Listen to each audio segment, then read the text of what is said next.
আজকে সানডে, আর সানডে মানেই তোমরা জানো চিকেন ডে। তাই গরম তেলে প্রথমে গোটা গরম মশলা ভেজে নিলাম। ভেজে নেওয়ার পর কেটে রাখা পেঁয়াজ কুচি দিয়ে দিলাম তেলের মধ্যে, দিয়ে ভালো করে নাড়তে থাকলাম। যতক্ষণ না পর্যন্ত লাল লাল হয়ে ভাজছে ততক্ষণ ভাজতে থাকলাম। তারপর কেটে নেওয়া ক্যাপসিকাম দিয়ে দিলাম। ক্যাপসিকাম আর পেঁয়াজ যতক্ষণ না পর্যন্ত ভালো মতো ভাজা হচ্ছে ততক্ষণ ভাজতে থাকলাম।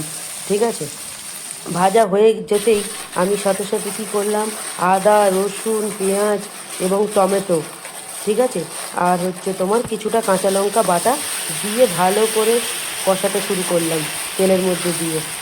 যখনই দেখবে ভালো একটা গন্ধ বেরোচ্ছে এবং দেখবে ভাজা ভাজা হয়ে এসছে মশলাটা, তখনই তোমরা কিন্তু অবশ্যই মনে করে নুনটা দেবে।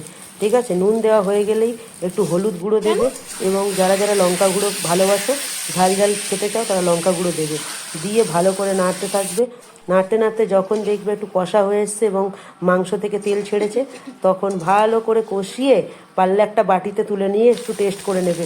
কষা মাংস কাদের ভালো লাগে অবশ্যই জানাবে। তারপর ভালো মতো কষা হয়ে গেলেই একটু গরম জল, তোমরা চাইলে নর্মাল ঠান্ডা জলও দিতে পারো, বাট গরম জল দিলে রান্নাটা দ্রুত হবে। তারপর সিধা একটাই কাজ করবে, থালা প্লেট নাও, খেতে বসে যাও। চলো টাটা।